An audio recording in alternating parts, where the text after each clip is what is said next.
एक दिन हजरत मरियम अलैहिस्सलाम ने अपने बेटे हजरत ईसा अलैहिस्सलाम से फरमाया, बेटा आज मेरा दिल चाह रहा है कि मैं कुछ फल खाऊं, क्या तुम मेरे लिए कुछ फल ला सकते हो? उस वक्त हजरत मरियम अलैहिस्सलाम और हजरत ईसा अलैहिस्सलाम एक वीरान रेगिस्तान में एक छोटी सी झोपड़ी में रह रहे थे।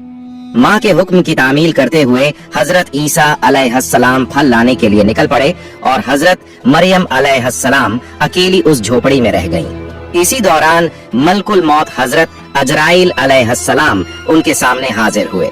उनका डरावना रूप देखकर हजरत मरियम अलैहिस्सलाम खौफजदा हो गईं और घबराते हुए फरमाया, आप कौन हैं और किस मकसद से यहाँ आए हैं?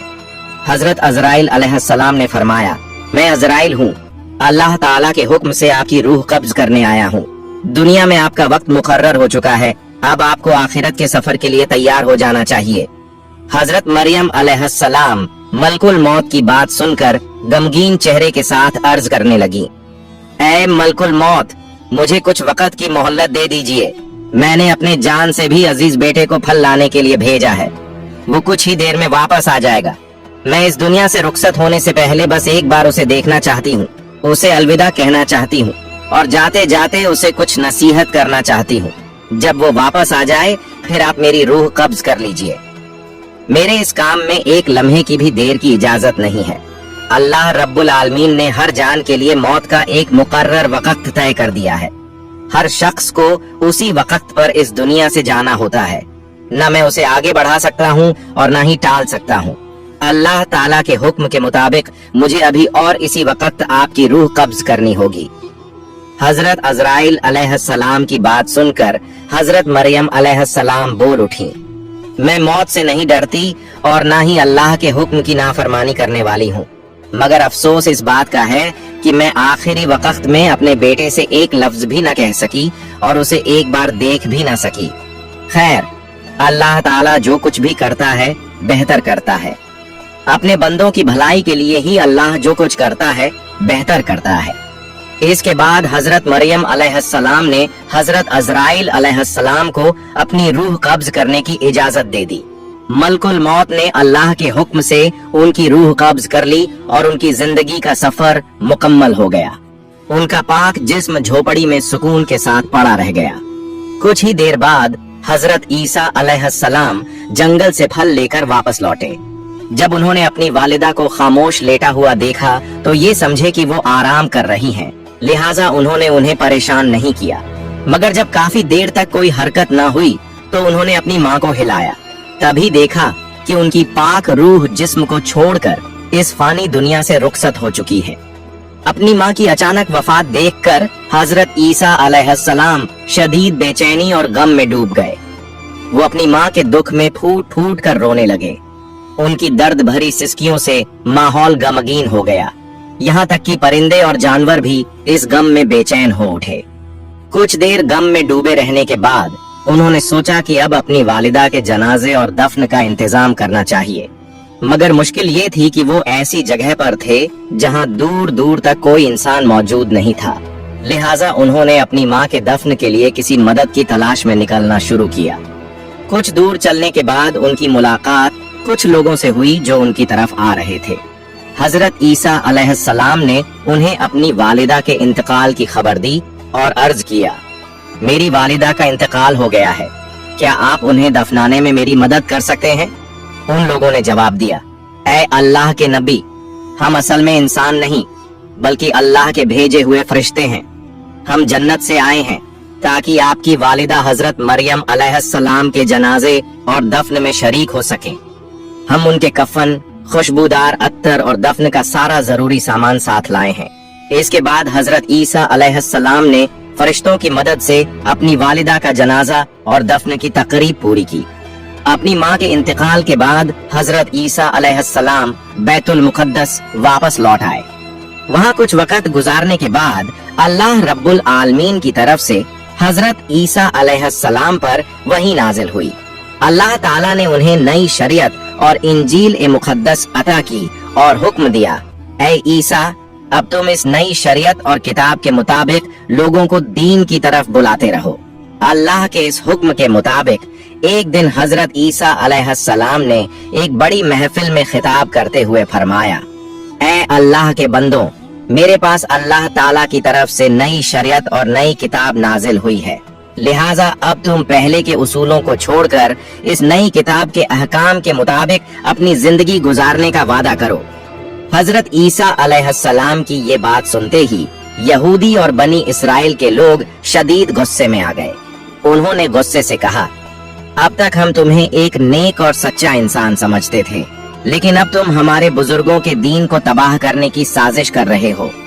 तुमने खुद एक नई शरीयत गढ़ ली है और अब उसे हम पर थोपने की कोशिश कर रहे हो। लेकिन याद रखो, हम तुम्हारी इस साजिश को कभी कामयाब नहीं होने देंगे। अगर तुमने अपनी ये तहरीक बंद नहीं की तो हम मजबूर होकर तुम्हें कत्ल कर देंगे।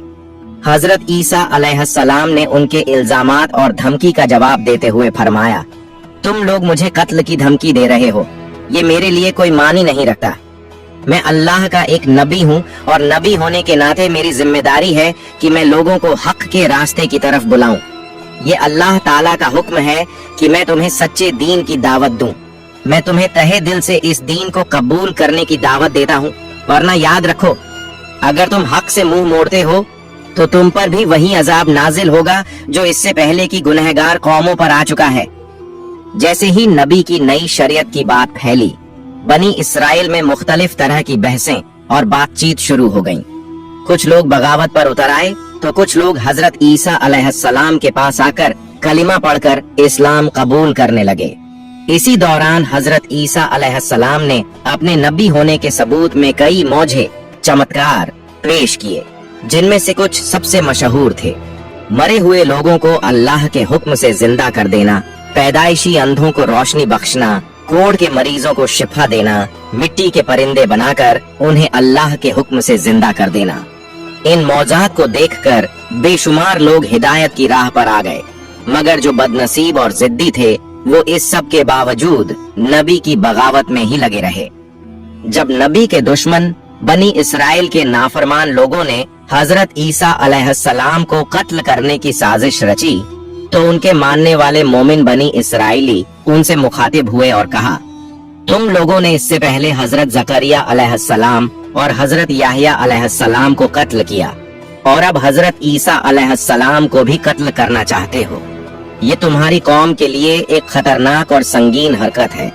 इस साजिश से बाज आ जाओ। हजरत ईसा अलैहिस्सलाम बेशक अल्लाह के एक खास नबी हैं। उन्होंने तुम्हें जो मौजे चमत्कार दिखाए हैं वो उनके नबी होने के लिए काफी सबूत हैं। तुम हक को कबूल करो और इस जुल्म से तौबा कर लो। इसी तरह एक और दिन हजरत ईसा अलैहिस्सलाम एक बड़ी सी महफिल में तशरीफ लाए और फरमाया, ऐ अल्लाह के बंदों, अल्लाह ताला ने हजरत मूसा अलैहिस्सलाम की उम्मत के लिए शनिवार का दिन इबादत के लिए मुकर्रर किया था और मुझे हुक्म दिया है कि मेरी उम्मत के लिए रविवार इतवार का दिन इबादत का दिन हो।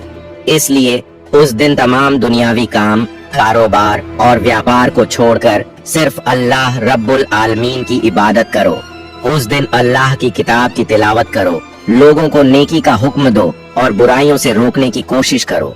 दुनियावी कामों में मशगूल होकर उस दिन को जाया मत करो, वरना अल्लाह ताला की नाराजगी का शिकार हो सकते हो। हजरत ईसा अलैहिस्सलाम ने आगे फरमाया, ऐ बनी इसराइल के लोगों, मैं तुम्हें एक बहुत बड़ी खुशखबरी देना चाहता हूँ। अल्लाह रब्बुल आलमीन ने मुझ पर जो किताब नाजिल की है, मैं उसकी तालीमात को कायम करने की पूरी कोशिश करूंगा। मगर याद रखो, मेरे बाद एक और अजीम नबी तशरीफ लाने वाले हैं, जिनका नाम हजरत मोहम्मद सल्लल्लाहु अलैहि वसल्लम होगा। वो नबी इस जहान के सबसे अफजल और आखिरी नबी होंगे।